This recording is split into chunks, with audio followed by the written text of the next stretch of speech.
음, 지금 자료 정리를 하면서 출판 관련된 책들, 책 만드는 책들에 대해서 좀 정리를 하고 있는데, 음, 책 만드는 과정을 보면, 이제 기획자 입장과 그 제책자 입장하고는 좀 다른 부분이 분명히 있어. 그러니까 제책자 입장은 이들은 물론 편집자도 어, 뭐, 편집자도 편집증 말도 참 잘 지었지. 편집증적인 그런 엄정함, 그 치밀함이 있는데, 그러니까 둘 다 장인이라는 느낌이 훨씬 더 강하거든. 근데 책을 인쇄하고 제책하고 제작하는 요 부위는 정말 장인, 어, 핸드메이드의 장인, 수공예자의 장인이라는 그런 느낌이 분명히 있어. 근데 나는 책을 만드는다는 것은 누군가의 원 컨텐츠, 원 로 데이터를 일반 대중 타겟층에 소구할 수 있게끔 어, 잘 편집하여 그들이 잘 알아들을 수 있게끔 디코딩하는 작업이라고 생각하거든. 그래서 더 최고 수준의 커뮤니케이터라고 나는 생각을 해. 그래서 어떻게 보면 커뮤니케이션 디자이너, 물론 이제 구조적인 어떤 영향력을 미치는 이런 부분은 아니지만 어떤 단어, 메시지들이 상대에게 영향을 미치는 데는 지대한 영향을 미치는 자들이 나는 편집자라고 생각을 하거든. 근데 어, 작업을 하는 당사자도 그렇고 어, 당사자뿐만 아니라 그들을 바라보는 사회 시선들도 그들을 그렇게 바라보지 않는 것 같아. 이들이 만들어내는 언어들이, 스토리들이, 어휘들이 세상을 어떻게 움직이고 영향을 미치고 사람들의 생각에 영향을 미치는지에 대한 고민들을 크게 하지 않는 것 같다는 생각이 들어서 한편으로는 좀 아슬아슬하고 불안한 감이 있고 어, 걱정스러운 면이 좀 있지. 음, 걱정스러워 사실은.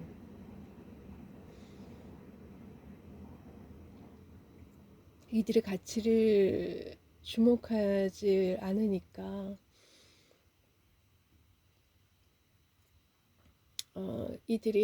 이들이 하는 작업에 자부심을 갖지 못하는 세대로 이제 대체되는 어느 시점에 오게 되면 이제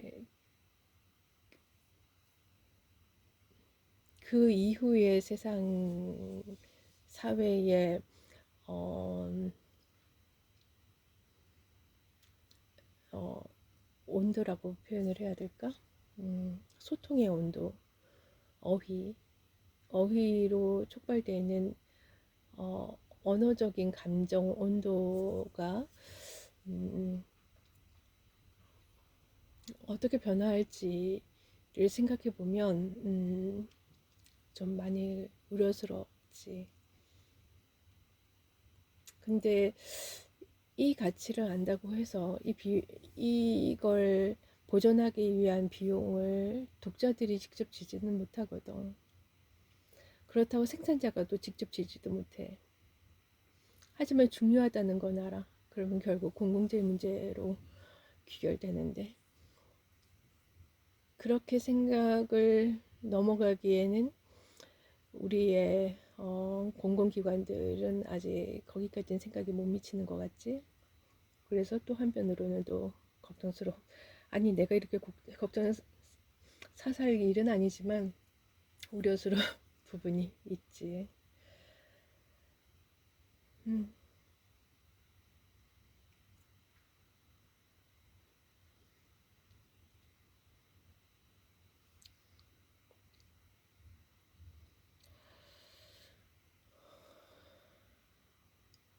이 책 작업과 관련된 것들, 세상에 필요한 정보들은 이미 널려 있다라고 생각하지만 굳이 또 새로운 책이 만들어져야 되고 새로운 이야기가 만들어져야 되는 이유가 무엇인가? 를 생각 이제 그런 고민을 했을 때 이제 여기서 이제 그 인간이 언어를 익히는 과정이 인지심리학하고 또 연관해 가지고 나는 생각이 되더라고. 왜냐하면 모든 인간은 진화되어 온 동물이긴 하지만 모든 인간은 태어나면서부터 그 태아의 위치에서부터 출생해서 성장하며 사회화하는 과정을 통해서 성장하게 되거든. 그러니까 모든 인간은 0에서부터 시작하는 과정을 계속 반복해 갈 수밖에 없는 거지. 인간이란 종이 진화를 했다고 해서 그 진화된 변화의 그 그 누적된 컨텐츠를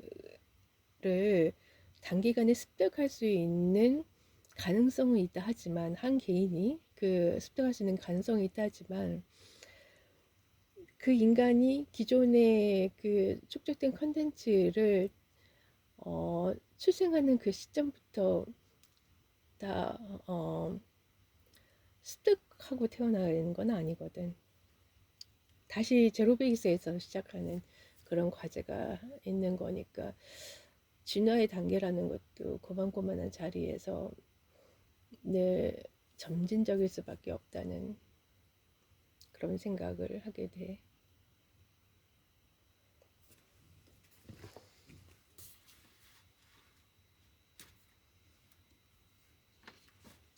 이거 관련된 것을 지난번에 페이퍼로 썼던 것 같은데 그걸 조금 정리할 필요가 있어 보이네. 좀 정리해야 되겠다. 과제들이 계속 많아져서 행복하다는 반어법이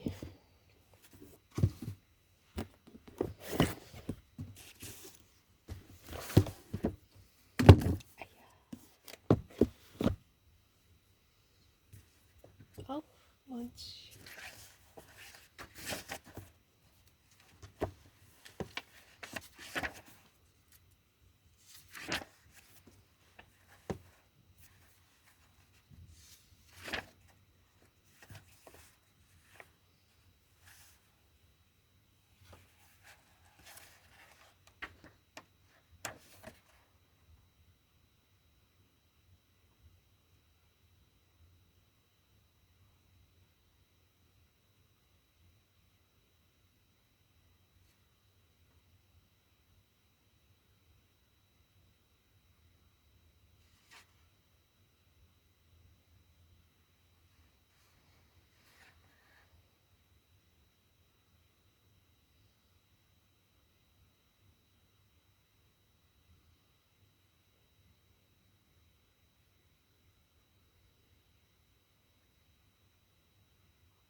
몽기니 서문. 이 책은 1951년에 출판되었고 마셜 맥클루언 이 서문을 쓴 해럴드 이니스의 커뮤니케이션 편향을 번역한 것이다. 캐나다 토론토 대학교에서 출판된 영향력 있는 책들 중 하나인 커뮤니케이션 편향은 인류의 역사, 커뮤니케이션, 그리고 미디어 이론을 재구성하는 데 중요한 역할을 한다. 이니스는 고대 왕국이나 현대사회가 출현하고 유지되고 쇠퇴하는 가운데 사회 변화와 커뮤니케이션의 역할이 무엇인지 탐구하면서 정치 경제적 영향력들을 고려했다. 커뮤니케이션 편향은 1945년부터 1950년까지 그가 발표한 글을 모은 것이다. 이 책은 크게 두 가지 주제로 구성되어 있다. 도입부는 역사에 대해 커뮤니케이션 학적 접근 방법을 설정하고 이어서 근대의 문화와 과학 기술 상황을 비판적으로 고찰한다. 역사에 대한 커뮤니케이션학 관점의 전형적 예로는 미네르바의 올빼미와 시간에 대한 호소 부분 등을 들 수 있다. 전자에서 이니스는 다음과 같이 제언했다. 서구 문명은 커뮤니케이션에서 지대한 영향을 받아왔으며 커뮤니케이션 환경의 특징적 변화가 의미 있는 결과를 만들어냈다.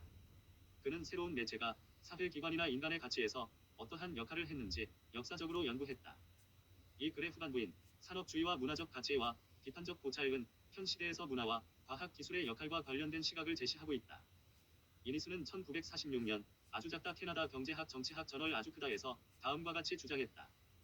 19세기와 20세기에 과학이 중요해지면서 서구 문명에서 사회과학자들이 무엇을 해야 할 것인지 질문을 받게 되었다. 사회과학자들은 코크레인의 철학적 질문에 답을 제공해야만 한다. 코크레인의 철학적 질문이 무엇인가? 찰스 코크레인은 1940년에 기독교와 고전 문화를 출판했다. 코크레인은 이 책에서 로마가 멸망한 원인에 대해 로마 정부가 자신들의 문제가 무엇인지를 정확하게 진단할 수 없었기 때문에 현실의 역동성과 지배적인 사회 철학 간의 괴리가 깊어지면서 멸망할 수밖에 없었다고 역설하고 있다. 이니스가 산업주의와 문화적 가치 장 마지막에서 모든 문명은 그들의 문명을 몰락시킬 수 있는 자신들의 고유한 방식을 갖고 있다라고 주장한 것과 맥을 같이 한다. 코크레인은 로마 제국을 분석해 현재 사회가 직면한 문제점들을 제시하려 노력했다. 코크레인의 논의를 바탕으로 이니스는 그가 로마를 분석했던 질서와 과정을 구축으로 하여 통시적인 동시에 공시적으로 커뮤니케이션 매체를 중심으로 인류 문명의 흥망성쇠를 논의했다. 이니스와 코크레인은 토론토 대학교에서 교수 생활을 같이 하면서 서로에게 영향을 주었다.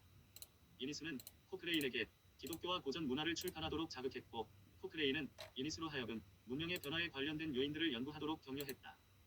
맥클루언이 서문에서 각각의 문장들이 압축된 논문이라고 언급했듯이 독자들은 이니스의 책을 읽으면서 그의 다양한 생각을 찾아낼 수 있을 것이다.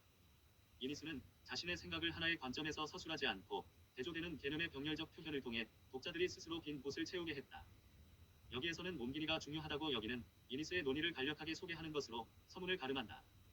이니스는 상반되는 사회 재반 세력의 상호작용을 변증법의 시각에서 조망하고 있다. 변증법 시각에서 인류 역사를 논의하면서 이니스는 문명의 흥망과 지식의 유형이 깊은 관련이 있다고 보고 있다. 지식의 유형은 특정한 사회에서 나타난 커뮤니케이션 매체들과 직접적 관계가 있다.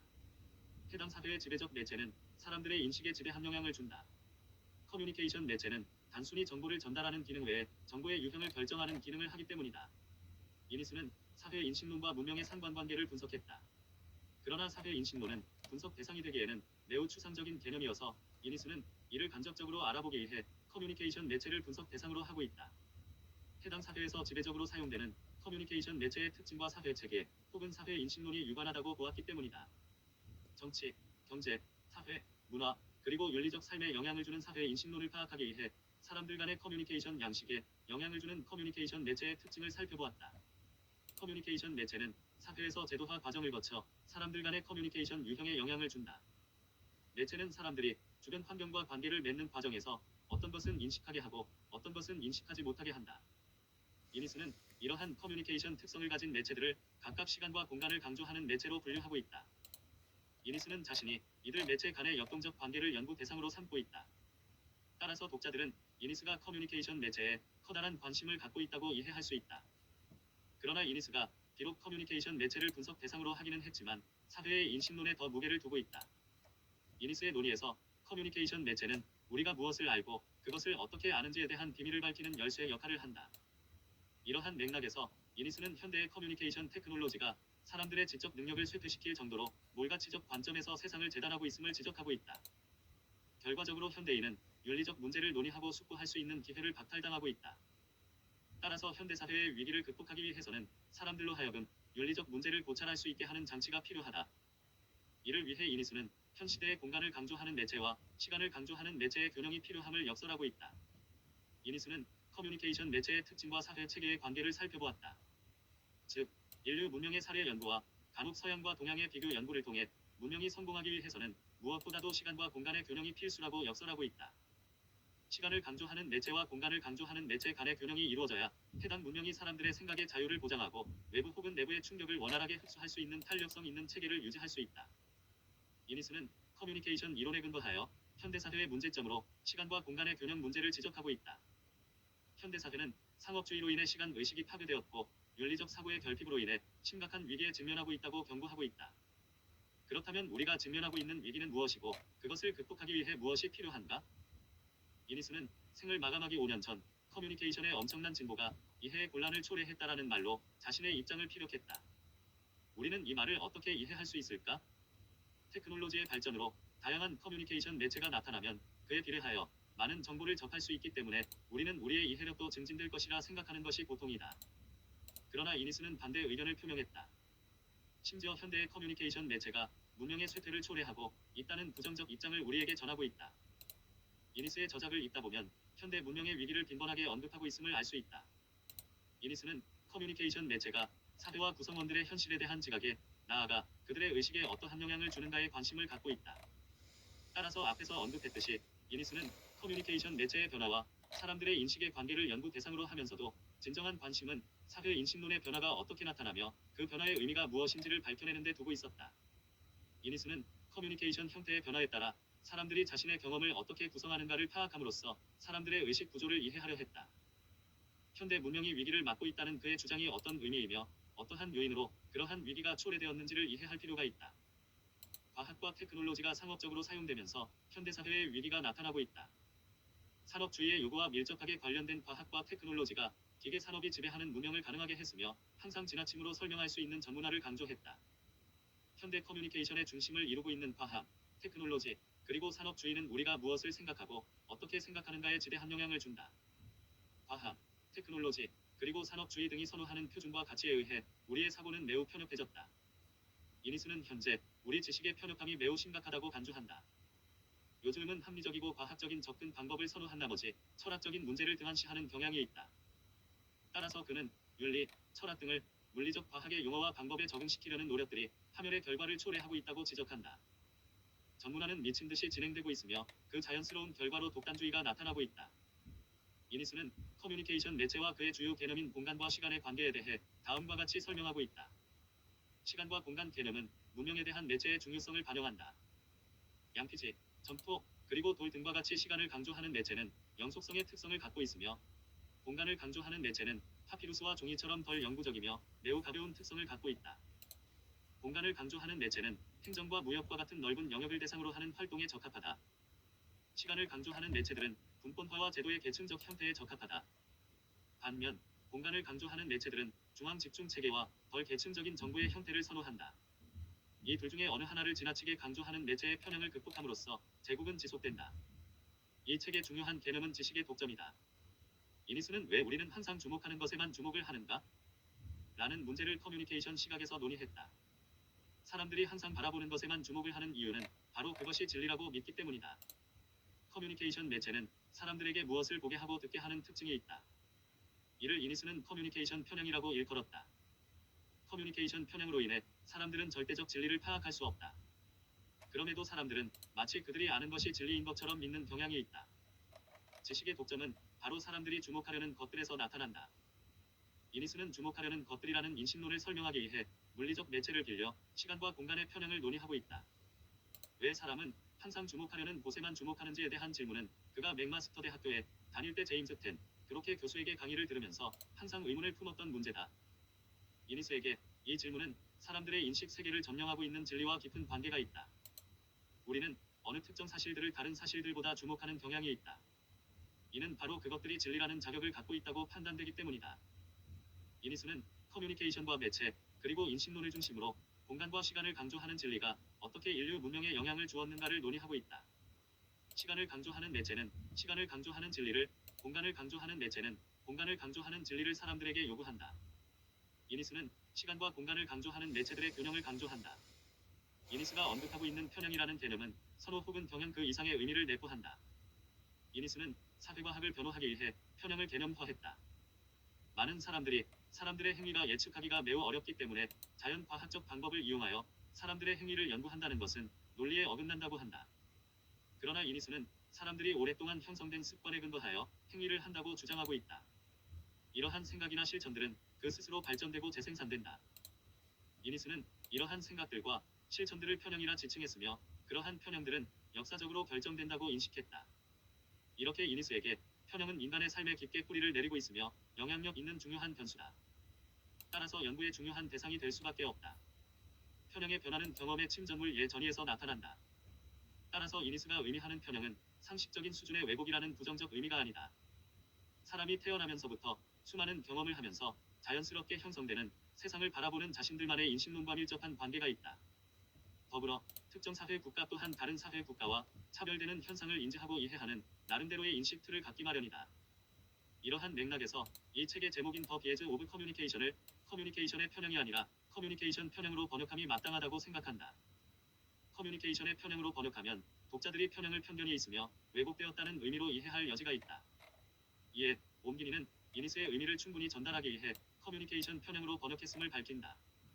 커뮤니케이션에 의해 나타나는 편향은 우리로 하여금 항상 보려는 것과 들으려는 것에 주로 집중하게 만든다. 이로 인해 나아가 사회의 문제점이 무엇인지를 제대로 파악하기가 매우 어렵게 된다. 따라서 앞에서 코크레인이 분석한 것과 같이 자신들이 갖고 있는 편향으로 인해 자신들에게 내재한 취약점이 무엇인지도 알지 못하는 경향이 생긴다. 이니스는 현 시대의 공간적 편향을 경고하면서 그리스의 구술 문화를 강조한다. 이니스는 생각의 자유를 가능하게 하는 조건들이 과학, 테크놀로지, 지식의 기계화로 침해당하고 있다고 본다. 이니스가 말하는 지식의 기계화는 인쇄에서 찾아볼 수 있다. 인쇄는 글의 표준화를 가능하게 했으며 사람 개개인이 가진 필체의 중요성이 감소되는 결과를 갖고 왔다. 즉 글이라는 매체가 인쇄의 물리적인 매체의 규정력에 의해 지배되었다. 사람들이 글을 쓸 때 인쇄라는 물리적 매체가 요구하는 틀에 맞추어 쓸 수밖에 없게 된 것이다. 이니스는 그리스 문명을 지배한 구술 전통을 선호한다. 따라서 구술 전통의 영혼을 이해할 필요가 있다고 역설한다. 커뮤니케이션 기계화로 인한 생각의 자유 약화를 극복하기 위해 이니스가 구술 전통을 주장하는 논리적 근거를 파악할 필요가 있다. 이니스는 커뮤니케이션 매체의 발달이 문화의 혼란을 초래하고 있다고 주장한다. 일단 하나의 주장이 글의 형태로 표현되는 순간부터 사람들은 마치 그것을 진리라고 생각한다. 따라서 사람들은 진리를 계속해서 추구하기보다는 표현된 진리의 위상을 지키는 것을 우선시한다. 이니스는 이러한 커뮤니케이션 상황이 토론과 대화의 역동성을 저해하면서 사람들의 지적 활동의 자유를 제약하고 있다고 본다. 자유의 근간을 이루는 진리에 대한 추구 행위가 글로 표현된 진리에 의해 더 이상 가능하지 않게 되었다. 이니스는 헤겔을 인용하여 미네르바의 올빼미는 황혼 무렵에 날기 시작한다라는 말로 이 책을 시작한다. 진리라고 확정되는 순간 그 진리는 자신과 다른 주장들을 수용하지 않으며 경직성을 갖게 된다. 이러한 경직성은 이니스의 주장에 의하면 지식 독점의 결과다. 따라서 사람들은 자신이 믿고 있는 진리가 절대 불변이라고 자만하고 다른 의견들의 존재를 인정하지 않으며 다른 의견들과의 비교 검증 작업도 허락하지 않는다. 이니스는 진리에 이르는 과정과 진리라고 하는 주장을 엄격하게 구분하고 있다. 진리에 이르는 과정은 개인의 자유를 최대한으로 보장하는 반면 진리라고 하는 주장은 개인의 생각하는 자유와 표현하는 자유를 심하게 훼손한다고 피력한다. 사람을 자유롭게 하는 것은 진리를 추구하는 행위다. 진리 자체는 사람을 자유롭게 하지 않는다. 여기에서 이니스가 말하는 진리는 바로 우리가 진리라고 믿으면서 주목하는 것들, 즉 사실, 도그마, 신념, 미신, 관례 등을 가리킨다. 이니스는 이러한 것들을 바로 우리가 주목하는 것들이라고 설명한다. 이러한 면에서 이니스에게 진리는 사람들의 마음을 사로잡는 경향이 있다. 즉, 해당 언명이 진리라고 믿는 순간부터 사람들은 더 이상 그것을 의심하지 않는다. 그 결과 사람들의 지력은 더 이상 성장하지 않으며 개인의 자유가 크게 침해를 받게 된다. 이니스는 진리는 사람들의 지력으로 접근할 수 없는 것이라고 본다. 인간의 이성에는 한계가 있기 때문에 설령 그들이 어떤 것을 진리라고 생각할지라도 그것은 진리의 일부를 인지한 것에 불과하다. 다만 진리가 어딘가에 있다고 믿기 때문에 진리를 찾아가는 행위만이 가능하다. 이니스에게 끊임없이 진리를 추구하는 행위란 계속해서 생각한다는 것을 의미한다. 이는 진리라고 믿고 있는 주장을 계속해서 의심할 필요가 있음을 의미한다. 계속된 질문을 통해 사람들은 진리에 의한 속박에서 벗어날 수 있으며 결과적으로 자신들의 자유를 향유할 수 있다. 이니스는 이러한 이유로 요즘 시대에 요구되는 것은 구술 문화의 역동성이라며 대학교의 역할을 강조한다. 이니스는 현대사회가 상실한 시간의 의식이 바로 해당 사회의 영원성을 보장하는 문화적 가치를 지녔다고 본다.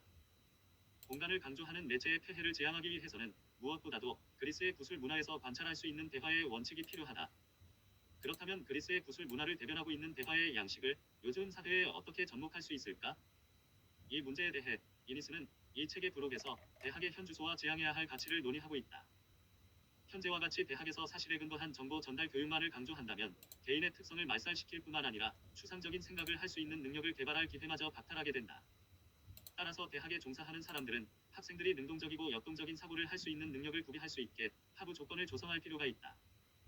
결국 이니스는 대학에서 그리스의 구술 전통을 지향하는 소크라테스식의 대화, 그리고 소크라테스 대화에서 강조되는 개인의 인격 형성에 도움을 주는 교육이 필요하다고 말한다. 사회 체계를 구성하는 두 가지 중요한 축은 공간과 시간이다. 공간은 계속해서 변화하는 속성을 갖고 있으며 시간은 영원성을 보장한다. 따라서 현대 문명의 위기를 극복하고 나아가 해당 문명의 건전성을 회복하기 위해서는 공간과 시간의 균형, 바로 변화와 영원의 변증법의 역동적인 관계가 중요하다. 이니스는 대학을 현대사회의 계속적 변화를 완충할 수 있는 제도로 간주하고 있다. 개인뿐만 아니라 사회에 공간과 시간의 균형을 담보할 수 있는 지식을 제공할 수 있기 때문이다. 이에 무엇보다도 문화의 영원성을 보장하기 위해서는 대학에서 단순히 현 시대를 살아가는 데 필요한 정보를 제공하기보다는 비판적 사고를 위한 교육의 중요성이 더욱 부각되어야 한다. 이를 위해 대학은 사회과학 연구를 통해 도출된 결론이 마지막 진리라며 최종적으로 결정지어버리는 식의 태도를 지향할 필요가 있다. 결론적으로 이니스는 현대사회에서 시간과 공간의 균형을 유지하기 위해서는 개인 차원의 비판적 사고가 필요하다고 주장한다. 현재 산업화된 사회에서 지식을 정의하는 명확한 기준으로 인해 사람들에게 중요한 철학과 윤리 등에 대한 질문들이 배제되고 있다. 합리성을 담보한다는 이유로 과학적 방법론이 무비판적으로 수용되고 과학의 영역 밖에 있는 문제들의 중요성을 인식하거나 이해하려는 사람들의 관심과 능력이 감소되고 있다. 따라서 현 시대의 사람들은 질문보다는 해결책만을 중요하게 생각해 생각이 마비되었다. 따라서 현재 우리에게 필요한 것은 우리가 직면한 지적인 위험을 자각하는 것이며 이를 위해 인식론의 해방이 요구된다. 사람들은 근대 과학에 의해 나타난 근대 문명의 족쇄를 극복해 침해당하고 있는 자유를 회복할 수 있다. 이니스는 모든 것을 의심할 수 있는 비어있는 마음이 개인의 자유와 창조적 영혼을 위해 필요하다고 한다. 맥클루어는 이러한 이유로 서문에서 책에 쓰인 문장 하나하나가 독자들로 하여금 오랫동안 생각하게 하고 탐구하게끔 하는 작가를 만나는 것은 흥분되지 않는가? 라며 독자의 역할을 강조하고 있다. 맥클루어는 책 서문에서 이니스의 방식대로 그의 연구들을 읽는다면 시간이 많이 소비된다. 이니스 책의 페이지는 각각 하나의 작은 실험실이다라고 언급하면서 이니스의 글쓰기 방식을 인터페이스와 같다고 했다. 맥클루언이 말하는 인터페이스는 실체들이 상호 병렬식으로 위치하고 있으면서 상호작용하는 것을 일컫는다. 이는 서로를 연결시키지 않고 병렬식으로 배치해 서로 마주보게 함을 의미한다. 이것이 바로 글로 쓰인 담론이 아닌 대화의 자연스러운 형태다. 이러한 이유로 옴기니는 이니스의 커뮤니케이션 편향을 번역하면서 맥클루언이 언급한 독자의 입장에서 과연 이니스가 우리에게 말하려 한 메시지가 무엇인가를 파악하기가 매우 어려웠음을 밝힌다. 이 책의 번역을 시작한 지 4년 반이 지나서야 번역 원고를 출판사에 보냈다. 본인에게 4년 반의 세월은 마치 끝이 보이지도 않고 앞을 가늠할 수도 없는 깜깜한 터널 같은 시간이었다. 번역을 위해 원전을 읽고 또 읽고를 수십 번 되풀이하면서도 도대체 무슨 말인지 알기 어려워 참고할 만한 여러 책들을 찾아보면서 한 문장씩 이해해 나갔다.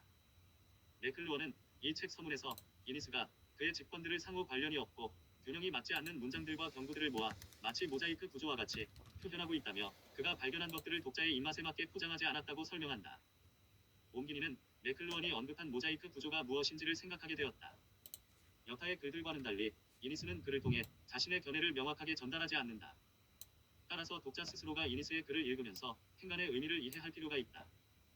방대한 서구의 역사를 넘나들며 커뮤니케이션 매체와 사회 인식론의 관계를 시간과 공간, 그리고 질서와 과정이라는 두 가지 축으로 엮어 논의하는 이 책을 이해하기 위해서는 많은 시간과 노력이 필요함을 깨달았다. 번역을 하면서 행간에 숨겨진 의미를 독자에게 제대로 전달하기 위해 이니스가 언급하지 않은 수많은 역사적 사실들을 옴기니 주로 덧붙여야 했음을 밝힌다. 그것으로 제대로 전달이 되었는지는 여전히 의문의 여지가 있다. 이 책을 번역하면서 포기하고 싶은 욕구를 수없이 느꼈다. 그럴 때마다 주변에 친한 동료 교수들의 응원이 없었으면 번역 작업을 완수하기가 어려웠을 것이다. 학교에서나 집에서나 항상 하나의 책을 갖고 낑낑대는 모습을 본 딸에게 아빠는 왜 책 하나만 거의 4년 동안 붙잡고 있는지 이해가 안 되네라는 말을 들었을 때 아빠가 능력이 없어서 그렇단다라는 말이 입안에 맴돌았지만 입 밖에 내기엔 알량한 자존심이 허락을 하지 않았다. 대학자인 이니스의 책을 번역하기에는 부족한 나에게 기어코 이 책의 번역본을 반드시 세상에 내놓아야 한다는 의지를 갖게끔 자극을 주었던 소중한 나의 딸 효정과 동료 교수들에게 지면을 빌려 깊은 감사를 드린다. 특히 번역 원고를 정성스럽게 읽어주신 동료 교수 김용환 교수님께 깊은 감사의 마음을 전한다. 그리고 이 책을 번역하는데 커다란 도움을 주었고 현재 미국 엘라베마 대학교에서 공부하고 있는 김범수 학생, 현재 프랑스 파리에서 대학원에 재직하고 있는 최예나 학생과 2년 전에 나의 조교였던 조우현 학생에게도 심심한 감사를 드린다. 마지막으로 나를 계속해서 격려해주고 기다려주신 커뮤니케이션 북스 전정욱 주간님의 도움이 없었으면 번역 작업을 제대로 마칠 수 없었을 것이다. 감사드린다. 더불어 아직도 건강하신 부모님과 내 아내, 그리고 대학원을 준비하고 있는 아들 건희에게 이 번역서를 드린다. 2018년 남산자락에서 옮기니 이호교 마셜 매클루언의 서문. 보들레르 이후의 시와 세잔 이후의 회화를 잘 알고 있는 사람이라면 헤럴드 이니스의 후기 저작 세계를 쉽게 이해할 것이다. 이니스는 역사가들과 사회과학자들의 자료를 정리하기 위해 전기시대의 특징을 제대로 인식하고 있는 동시대의 보들레르와 세잔과 같은 작가들의 생각을 환기시켰다. 현대 예술과 시를 이해하지 않았다면 현 시대의 예술 형상과 거의 유사한 그의 직관을 정리하는 방법을 찾지 못했을 것이다. 이니스는 그의 직관들을 상호 관련이 없고 균형이 맞지 않는 문장들과 경구들을 모아 마치 모자이크 구조와 같이 표현하고 있다. 예를 들어 그와 같은 표현들은 여러 학문적인 각조와 이 책의 225에서 227쪽에서 찾아볼 수 있다. 이니스가 자주 인용하는 출처들을 살펴본 사람들은 따분한 설명에서 흥미로운 사실을 추출하는 그의 재주에 놀랄 것이다. 말하자면 이니스는 그의 참고 자료 속에서 자신에게 필요한 내용을 마치 방사능 측정기처럼 탐지해냈다. 또한 이니스는 그가 발견한 것들을 독자의 입맛에 맞게 포장하지 않았다. 그는 그가 간과한 것들을 독자가 발견하고 또 발견하기를 원했다. 그는 현재 우리 대학들의 세분화된 전문성은 불명예스러운 지식 독점이라는 견해를 395쪽에 표현했다. 우리는 대학의 제한된 역할을 반드시 명심해야 하고 과학의 모든 외적 역사는 지식의 발전에 대한 학교와 대학교의 저항의 역사라는 것을 상기해야 한다. 버트런드 러셀이 그의 책 상대성의 ABC 첫 페이지에서 아인슈타인을 높이 평가한 것처럼 사람들은 이니스에 대해서도 그렇게 말할 수 있다. 수많은 새로운 생각들은 기수학적인 언어로 표현될 수 있다. 그러나 그렇기 때문에 여전히 어렵다. 우리에게 요구되는 것은 세상을 어떻게 상상하여 그림으로 그릴 것인가 하는 변화다. 커뮤니케이션 편향을 지배하고 있는 후기 이니스의 학문 세계는 변화의 원인이 무엇인지를 찾으려 했다.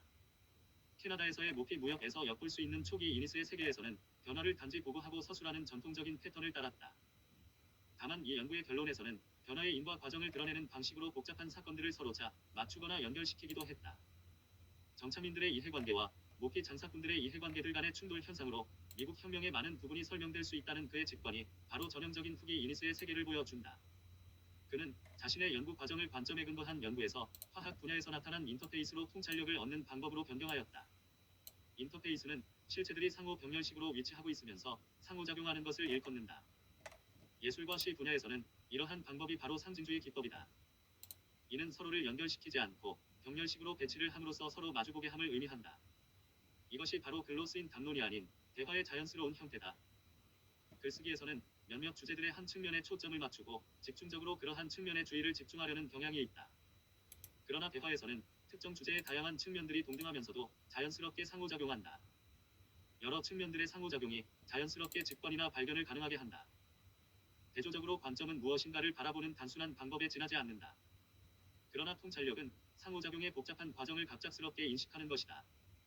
사물을 환히 꿰뚫어보는 통찰력은 형상의 생명을 파악하는 것이다. 컴퓨터 프로그래밍을 배우는 학생들은 모든 지식에 구조적으로 접근하는 방법을 배워야 했다.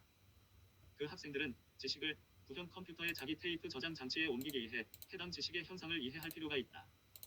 이러한 작업들이 분류가 되어 있는 지식과 패턴 인식 간의 기본적인 차이를 알게 한다. 이니스는 무엇보다도 패턴을 인식하는 사람이기 때문에 그를 이해할 때에는 그의 특징을 항상 유념하는 것이 도움이 된다. 케네스 세이어 박사는 그의 책 마음의 모델 17쪽에서 다음과 같이 말하고 있다. 분류는 과정이다. 시간이 필요하고 마지못해 본의 아니게 혹은 열정적으로 할 수도 있고 성공에 가깝게 수행될 수도 있고 잘 되거나 혹은 마음에 들지 않을 수 있다. 그것과는 극명하게 대조적으로 인식에는 시간이 소비되지 않는다. 사람이 무엇을 인식하기 전까지 오랜 시간 동안 바라볼 수도 있다. 그러나 일단 인식이 나타나는 순간은 즉각적이다. 인식은 마지못해 혹은 열정적으로 고분고분하게 혹은 항의를 하면서 수행할 수 있는 행위가 아니다. 만족스럽지 않게 혹은 성공적이지 않게라는 개념은 인식에서는 전혀 의미가 없다. 배움의 과정에 접근하는 방법으로서 글쓰기 방법과는 대조적인 구술 방법에 대해 이니스는 이 책에서 이야기할 것이 매우 많다. 비판적 고찰이라는 논문에서 그는 나는 특히 그리스 문명에 반영된 구술 전통을 중요하게 생각하고 있으며 구술 전통 정신에서 무언가를 되찾아야 한다고 생각한다고 설명한다. 이니스의 과거 동료였던 에릭 헤블록. 헤벨락은 최근 그리스에서 오래된 구술 문화와 새로운 글쓰기 문화의 충돌을 연구하는데 전력을 기울였다. 그의 플라톤 서설은 아마도 이니스를 기쁘게 했을 것이다. 헤블록이 온 정성을 바친 연구에서 연구 주제가 되어야만 하는 많은 문장들이 이니스 책에 있다. 나는 내 책 구텐베르크 은하계가 글쓰기부터 인쇄까지의 심리적이고 사회적인 결과의 주제에 관해 연구한 이니스 업적의 각주에 불과하다고 기꺼이 생각한다. 이니스가 나의 몇몇 연구에 영향을 주었다는 것이 사람들의 관심을 끄는 것을 기쁘게 생각하면서 처음으로 나는 그의 연구에 주목했다. 이니스가 쓴 이 책의 첫 번째 장, 미네르바의 올빼미를 시작으로 그의 연구를 살펴보는 것이 나에게는 행운이었다. 책에 쓰인 문장 하나하나가 독자들로 하여금 오랫동안 생각하게 하고 탐구하게끔 하는 작가를 만나는 것은 흥분되지 않는가? 알렉산드리아는 과학과 철학 사이의 연결고리를 끊어버렸다. 도서관은 이집트 사제의 영향력을 무마시키기 위한 제국의 도구였다. 21쪽. 이니스의 방식대로 그의 연구들을 읽는다면 시간이 많이 소비된다. 그럼에도 이니스의 방식대로 그의 연구들이 읽혀야만 한다는 사실은 그러한 시도를 한 번이라도 실행해본다면 즉시 확실해진다. 각각의 문장들이 하나의 압축된 논문이다. 이니스 책의 페이지는 각각 하나의 작은 실험실이다. 게다가 종종 같은 페이지의 작은 참고 문헌에 도서관을 포함시키고 있다. 만약 선생의 임무가 학생들의 시간을 절약시켜 주는 것이라면 이니스는 위대한 선생 중 한 명으로 기록될 수 있을 것이다. 앞에서 인용한 두 문장은 과학과 철학의 특수한 구조적 형상뿐만 아니라 제국, 도서관, 사제들의 구조적인 특징과 기능에 대해 인식함을 의미하며 또한 이런 인식을 초래한다. 대부분의 작가들은 철학, 과학, 도서관, 제국, 그리고 종교의 내용을 언급하는 데 몰두한다. 그러나 이니스는 우리로 하여금 그러한 구조들이 상호작용하면서 나타나는 권력의 형상들을 생각하게 한다. 그는 조직화된 권력의 구조 각각을 복잡한 형태로 다른 구성물에 특정한 영향력을 행사하는 것으로 이해하고자 했다. 모든 구성물들은 그들의 내부에 그리고 그들 간에 진행되는 상호작용의 과정에 의해 존재한다. 요즘의 과학과 철학이 어떠한 모습인지는 사회적 역사적 과정에서 그것들이 만나면서 서로 어떠한 영향을 주었는가에 의해 명료하게 그 의미가 나타날 것이다. 그 이외의 다른 요소들도 마찬가지다. 그것들은 역사적인 활동에서 그 행위로 그 자신을 설명한다. 물리학자가 안개상자를 사용하듯이 이니스는 우연히 역사를 그러한 수단으로 사용하려 했다.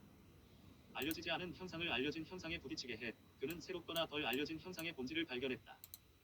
역사를 과학적인 실험실로서 형상들의 생명과 본질을 연구하는 일련의 통제된 조건으로서 이용하는 것은 토인비와 같은 전통적인 서술과는 매우 다르다. 토인비는 마치 운동 경기의 아나운서와 같다. 즉, 그는 사건이나 현상에 대해 너무 많이 이야기한다.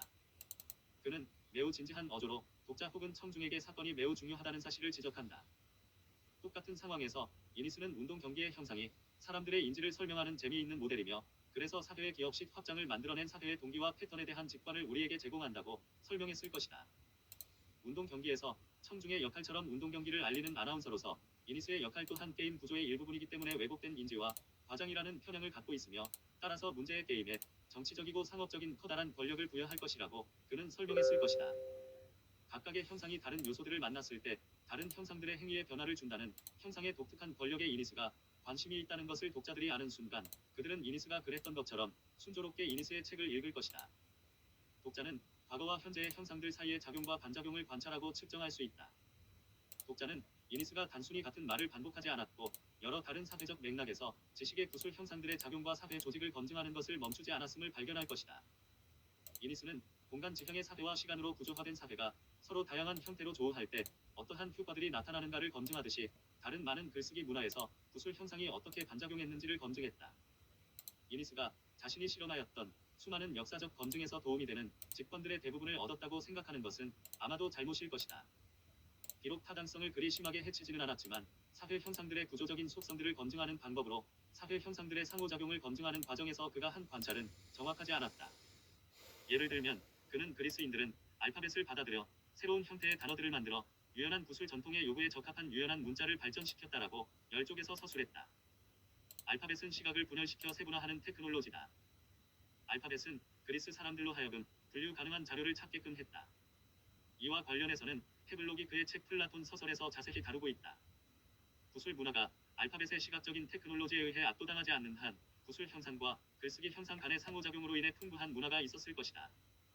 현재 우리의 전자시대에서 구술 문화의 부흥은 여전히 영향력이 강한 글쓰기 문화 및 시각 문화와 아주 깊은 관계를 맺으면서 존재한다. 우리는 요즘 테이프를 뒤로 돌리고 있는 중이다. 우리가 글쓰기에서 구술로 이행하고 있듯이 그리스는 구술로부터 글쓰기로 이행했다. 우리가 구술적인 주문의 새로운 부족적인 백과사전으로 끝을 맺듯이 그리스인들은 일련의 분류된 자료로 역사를 마감했다. 이니스는 간혹 글쓰기와 구술 형상의 상호작용을 잘못 파악했다. 그는 글쓰기와 구술 문화가 상호작용하면서 나타난 혼합물을 글쓰기 형상 자체로 간주했다. 페니키아 글자를 차용한 그리스 글자는 모음을 만들었고 그럼으로써 사람들의 말의 요구에 적응했다. 귀가 눈을 대체했다. 글쓰기가 확산되면서 구술 전통은 기원전 6에서 5세기경에 그리스 문화가 꽃피울 수 있도록 글쓰기에 새롭게 저항하는 힘을 키웠다. 285쪽 만약 이니스가 음성 알파벳에 내재한 시각적인 양식을 좀 더 집중적으로 분석했다면 혹은 구술 형상의 역동성을 좀 더 철저하게 연구를 했다면 그는 아마도 구술의 영향만을 강조한 실수를 범하지 않았을 것이다. 그러나 그가 발견한 방법은 여전히 의미가 있다. 이니스는 문화를 형성하는 테크놀로지의 특징을 검증하기 위해 역사적인 상황을 실험실로 사용하는 방법을 발견했다. 이니스는 문화와 커뮤니케이션 편향을 연구의 도구로 어떻게 사용하는지를 우리에게 가르쳐 주었다. 그는 어떤 문화의 테크놀로지와 지배적인 이미지의 영향력의 편향과 왜곡시키는 영향력에 관심을 갖게 해 문화를 이해하는 방법을 우리에게 보여주었다. 많은 학자들은 우리가 다음 사항을 인식할 수 있게 해주었다. 우리는 우리 문화의 특징을 평가하기가 매우 어렵다는 것을 인식해야 한다. 왜냐하면 우리가 그 문화의 일부이기 때문이다. 또한 우리가 그 문화의 일부가 아닌 다른 문화의 특징을 평가하는 것도 매우 어렵다는 것을 알아야 한다. 277쪽 이니스는 아마도 이러한 모든 학자들이 가질 수밖에 없는 취약함을 연구와 발견을 위한 최고의 기회로 만든 최초의 학자일 것이다. 창조하는 경영자에서 피터 드러터. 드러터는 모든 인간의 조직 혹은 상황에서 사건들의 90%가 10%에 의해 야기된다는 것을 보여주고 있다. 인간의 관심 대부분은 90%의 문제 영역에 할당된다. 그리고 10% 영역은 유쾌하지 않은 영역이자 기회의 영역이다. 90%의 문제 영역 때문에 집중하는 데 방해받지 않았다는 것이 바로 이니스의 천재성이다. 그는 기회의 핵심인 10%로 곧장 달려가 모든 상황의 기저에 있는 원인들을 찾았다. 예를 들면 그는 우리 자신이 인쇄 산업이 확산되면서 발전해온 문명의 일부이기 때문에 우리가 속한 문명의 특징을 제대로 지적할 수 없다. 영국의 저술가 레스키는 교육은 인쇄된 말에 속아 넘어가는 사람들을 가르치는 예술이 되었다고 말했다라고 썼다. 일단 이니스는 문화의 지배적인 테크놀로지를 확인했으며 그는 이것이 전체 구조의 원인이며 전체 구조를 형성하는 영향력이라고 확신했다. 또한 이니스는 지배적인 형상과 그것의 모든 인과적인 영향력이 말하자면 보호 억제와 같은 심리학적인 기제에 의해 해당 문화의 주안점으로부터 감추어졌다고 확신했다. 이니스는 투표 집계원과 통계학적인 연구자들의 영향력이 미치지 못하는 두 가지 중요한 문제를 일거에 해결했다.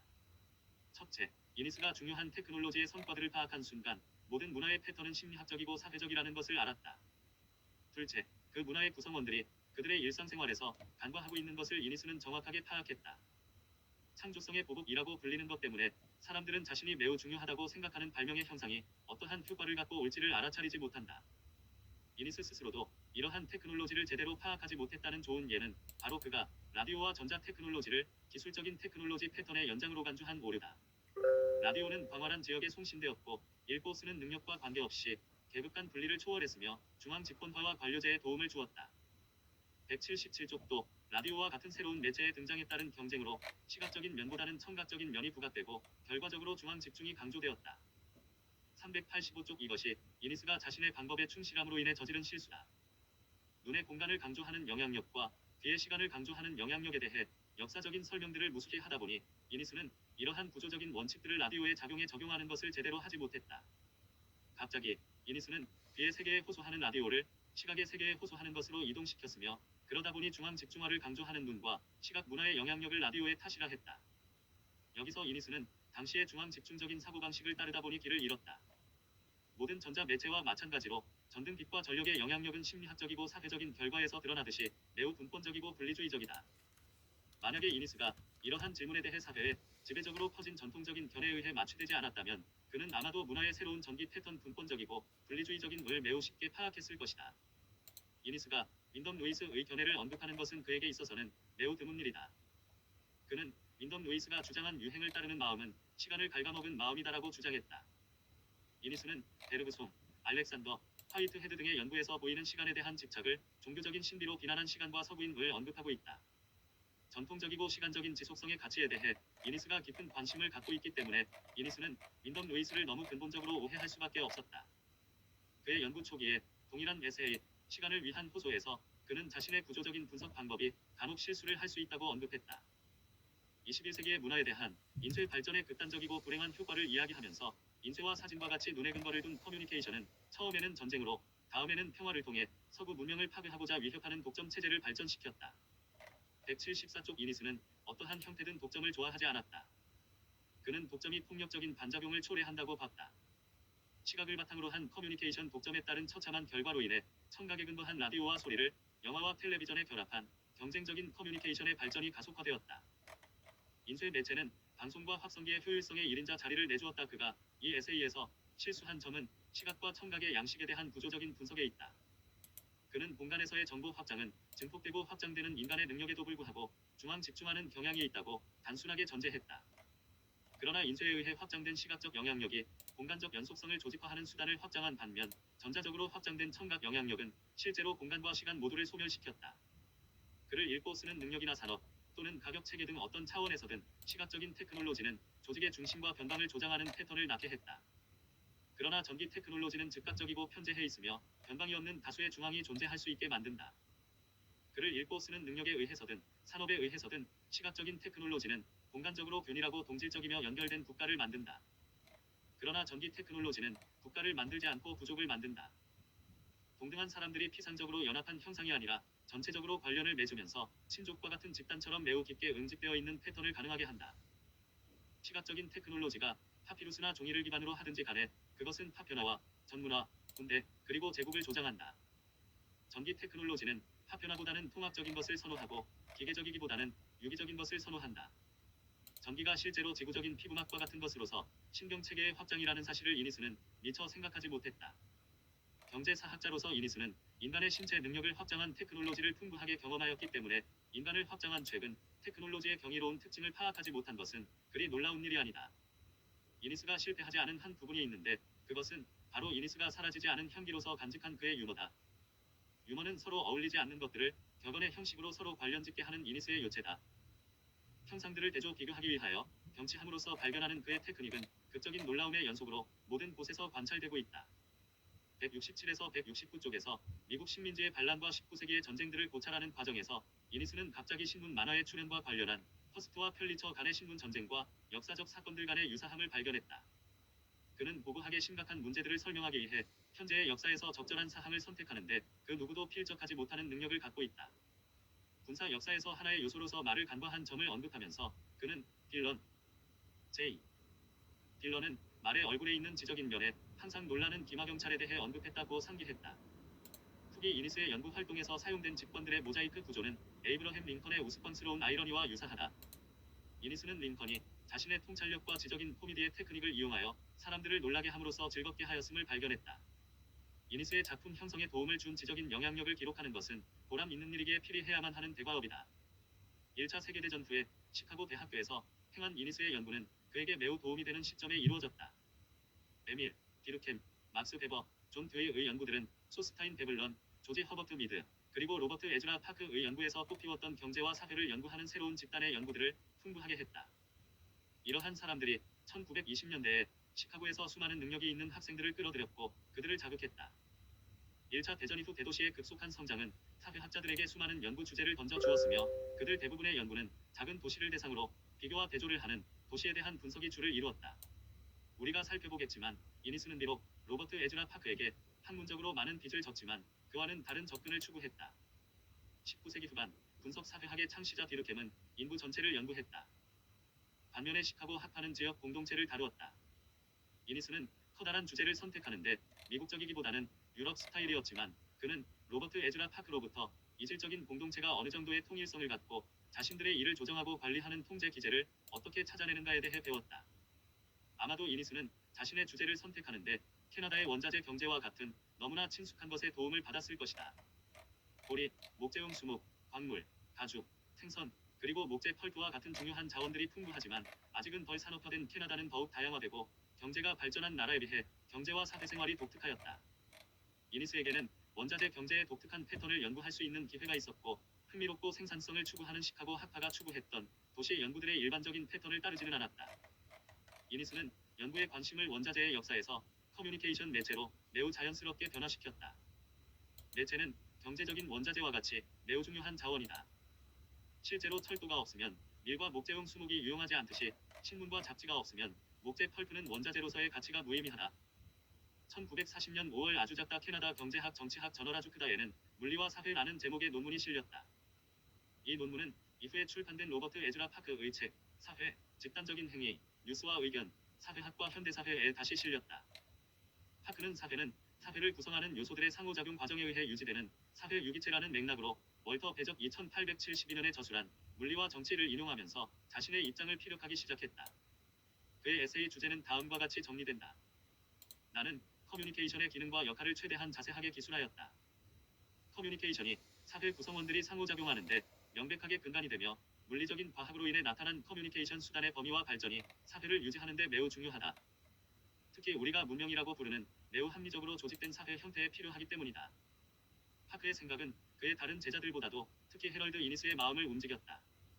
어느 누구라도 파크의 의견에 대해 이니스가 다음과 같이 주장하는 것을 들을 수 있다. 테크놀로지 장치는 자연스럽게 사람들의 습관을 변화시키며 그럼으로써 테크놀로지 장치는 사회의 구조와 기능을 필연적으로 개조한다. 다시 말하면 이러한 관점에서 외바퀴 수레부터 항공기까지 새롭고 매우 효율적인 운송 수단을 제공하는 한 모든 기술 장치는 사회에서 신기원을 이루어왔고 이루었어야 했다. 교통과 커뮤니케이션 수단의 매우 중요한 변화에서도 마찬가지다. 모든 문명에는 자신의 문명을 파멸시키는 씨앗이 내재해 있다. 그와 같은 씨앗은 새로운 사회 질서를 도입하고 낡은 것을 몰아내는 테크놀로지 장치일 것이다와 같이 전한다. 물리와 사회 논문과 같은 해에 파크는 지식의 형태로서 뉴스를 발표했다. 뉴스가 여론이 형성되는 토론의 기초를 제공한다는 전제하에 정치 세계에서 뉴스의 역할에 대해서 나는 지적했다. 뉴스는 또한 경제적 관계의 세계에서도 중요한 역할을 하고 있다. 돈과 증권을 포함한 상품의 가격이 세계 시장과 세계 시장에 의해 좌우되는 지역 시장에 등록되면서 뉴스의 영향을 받기 때문이다. 지식의 형태로서 뉴스 86조. 이러한 생각들을 이니스는 놓치지 않았다. 실제로 이니스는 그 생각들을 파크보다 더욱 발전시켰다.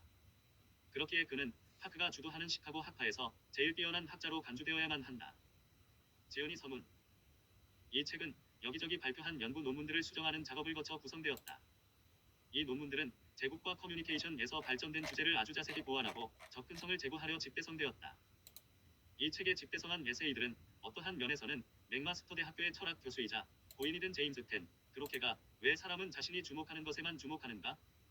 라고 입버릇처럼 말한 심리학의 논술식 문제에 답을 구하려 한 것이다. 그러나 이 책의 에세이들은 질문에 제대로 된 답을 내지는 못하고 있다. 다만 그 질문을 생각하면서 자극을 받아 나타난 결과물이다. 이 에세이들은 우리가 주목하는 것들을 결정하는데 커뮤니케이션이 중요함을 강조하고 있으며 또한 커뮤니케이션의 변화로 인해 우리가 주목하는 것들의 변화가 나타날 것이라고 제안한다. 역사는 솔기가 없고 끊어짐이 없는 매끄러운 그물망이 아니라 날줄과 시줄의 관계망으로서 공간과 시간이 균일하지 않은 방식으로 엮이면서 비틀어진 패턴을 산출해낸다. 나는 경제학자의 편향을 갖고 있기 때문에 독점 이론을 과도하게 한계점까지 확장시켰을 수도 있다. 그러나 이 책은 사회과 학자가 자신의 연구 도구들을 완전히 포기하려 할 때 자신의 연구 도구들의 한계점을 검증하고 그것의 가능성을 보여주려는 작업의 일부다.